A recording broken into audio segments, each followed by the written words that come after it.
Hello again, YouTube. You know, I have straight up lost count how many videos I've done today. And these are all going to get the same number, I think.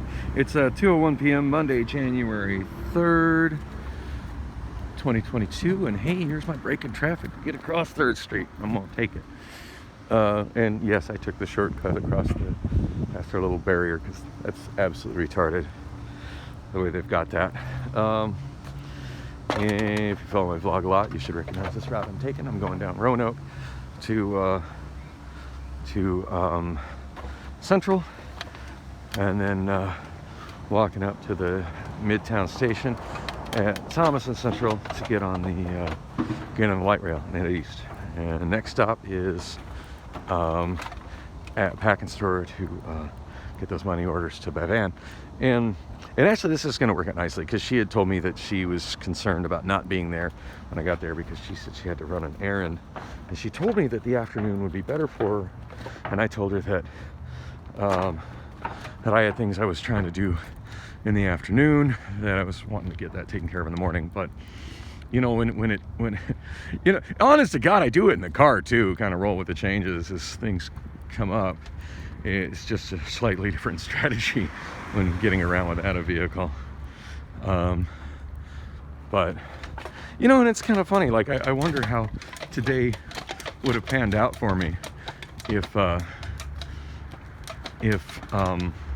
when I walked into the first PLS, if it had been its normal level of busy, and then they had the little short line set up on the left to allow for people who are just getting money orders to get in and out quicker, like they often do.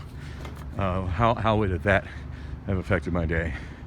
Because to be honest, if that was had that happened, I probably would have left there and just gone directly to U-Store. Almost called it Pack and Store again, and I looked up and saw U-Haul, and it jogged my memory for U-Store.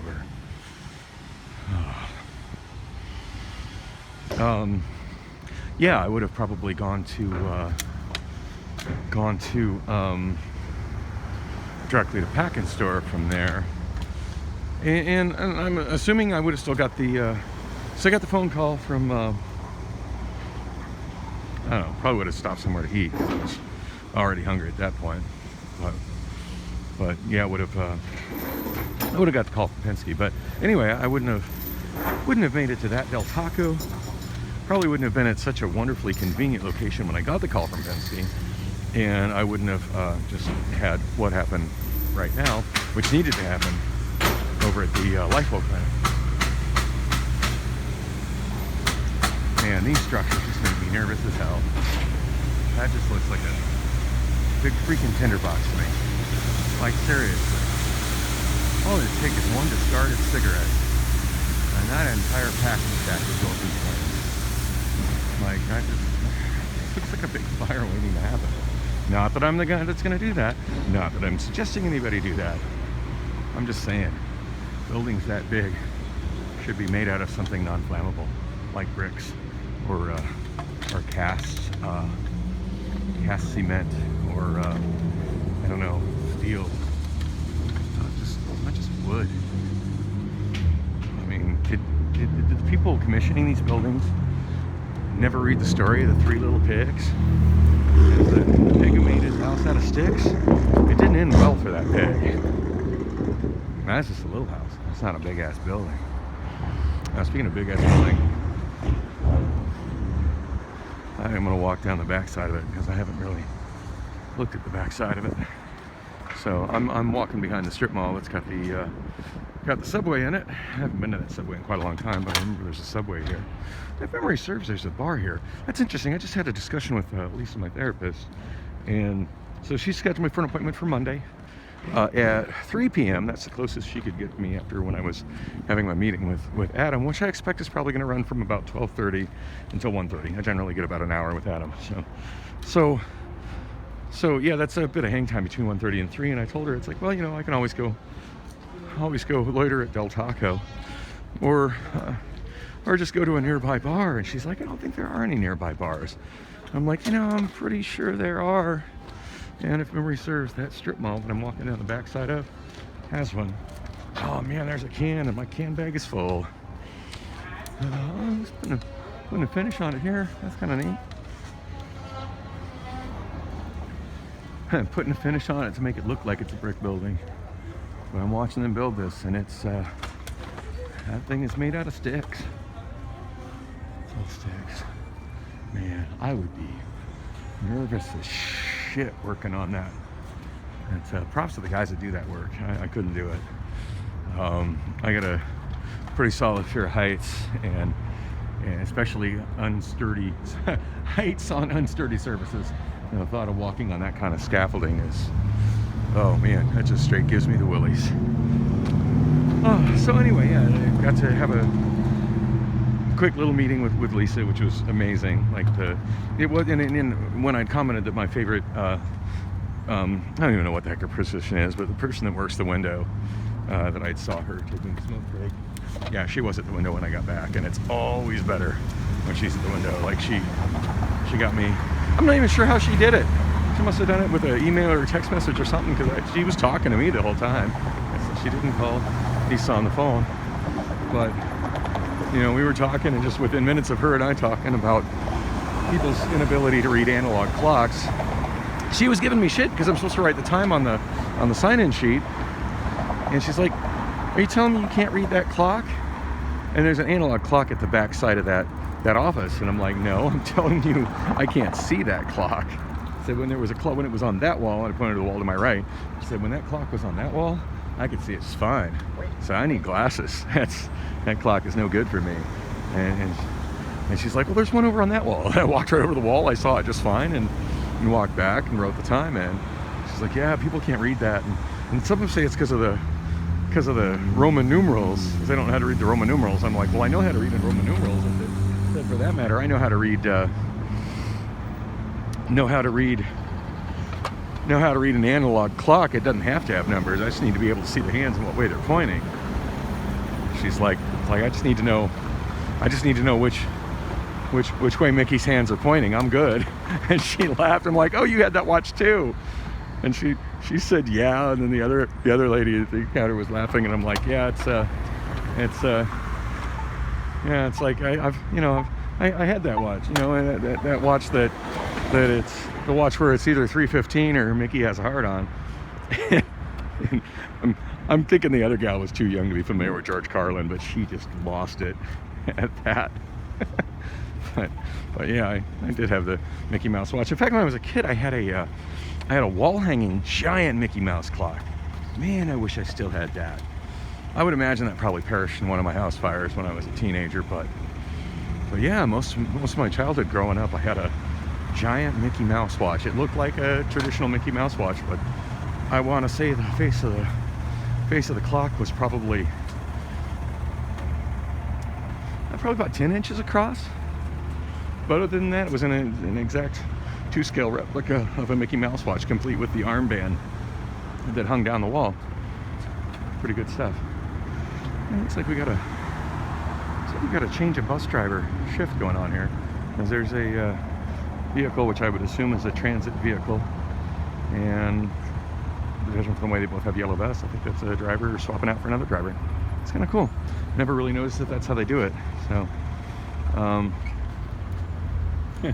it sure would be interesting if, instead of being provided those vehicles to do those shift changes, if they actually had to make it to their point of shift changes with the buses. All drinks must be in smoke-free containers.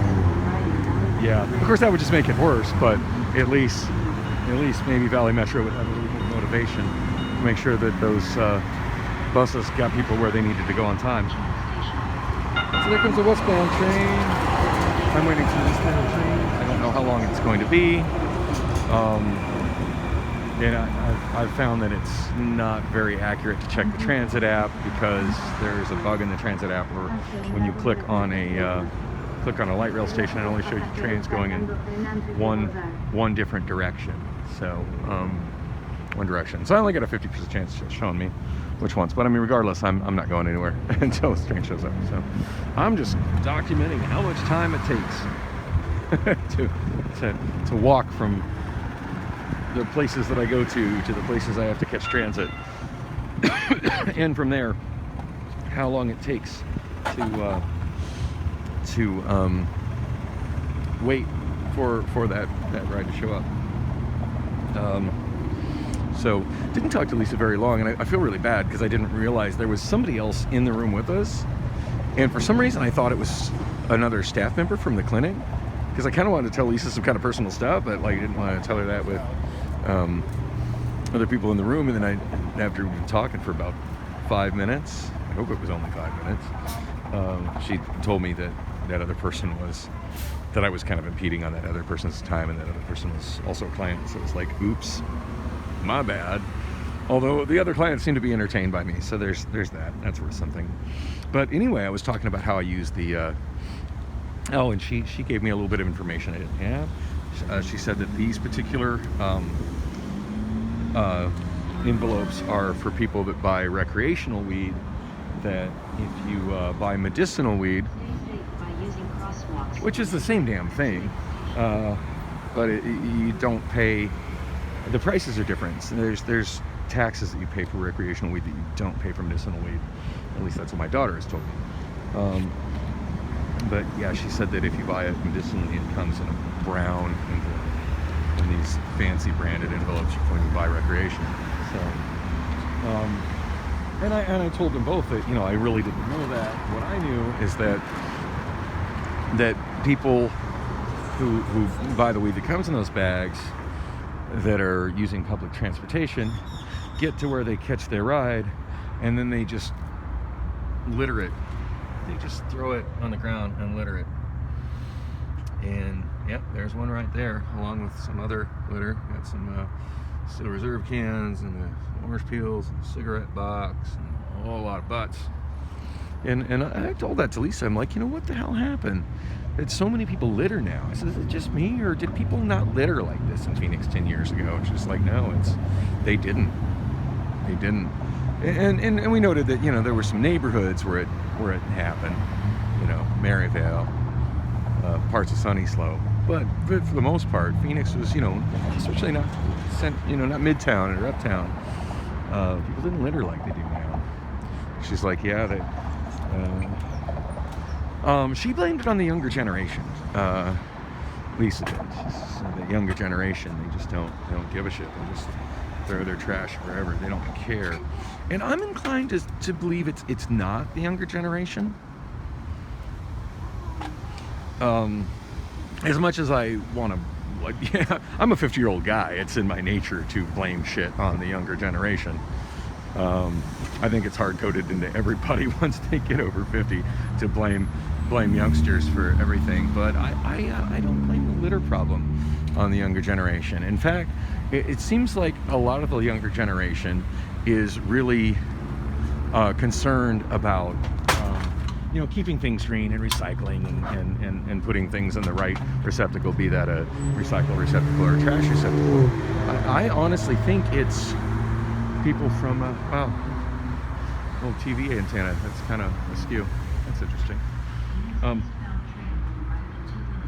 Okay, it just said the next eastbound train will be along in 2 minutes. So, train coming in 2 minutes. I already got my face mask on. Westbound train will arrive in 2 minutes. I think it's an eastbound and westbound train, which is crazy because the last westbound train was just here. And yeah, I think I see a westbound train just down the way.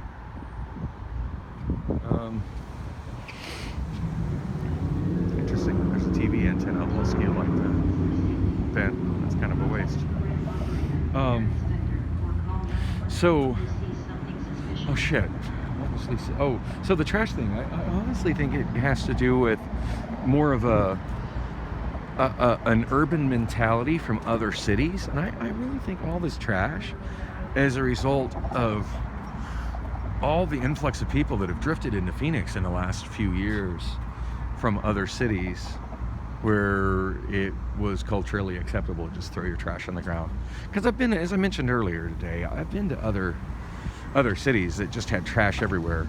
Looking at you, Oakland, California, Los Angeles, yeah, other cities I've been to, like just always struck me as trashy. Albuquerque, but Phoenix never had trash everywhere. And I've never been to the East Coast or to the Midwest, but I've heard that that's a pretty common thing with East Coast and Midwest cities as well. And I just think a lot of this trash that I'm seeing everywhere is a result of transplants from cities where everybody just seems to think it's okay to throw your trash just wherever. I'm one to kind of get it where there's not a trash receptacle. I mean, I used to often do a thing called creative littering, and I still sometimes do it, where I'm carrying something that's trash and I'm walking. And after about a half mile of walking, if I haven't found a trash can somewhere, I'm sticking it in a bush or behind a fence or under something. But there's a trash receptacle right there, and some of the weed bags made it in there, so that's something. Anyway, let's see my train. It said 2 minutes. It seems like it should be here by now. Yeah, this was not really a plan for today. Otherwise, I could have gone to that Wells Fargo. Would have been, I don't know. It would have been any more convenient the other one. But again, I didn't know I was going to be coming this way until I decided that it was not worth the wait. A westbound train is approaching the station. Please stand back from the platform edge. Wow, they really Allow did say passengers westbound to train. exit the vehicle before boarding. This is nuts. This is the second westbound train that has happened since I've been here, and no eastbound train. So, yeah, the guy wanted to argue with me on YouTube about the trains being frequent, and oh, you got time. The survey says that they're not, because I can't imagine they had 2 westbound trains scheduled that close to each other without any eastbound trains. Something tells me that my eastbound train is running late, and that first eastbound train was running late, and maybe that second eastbound train is running on time.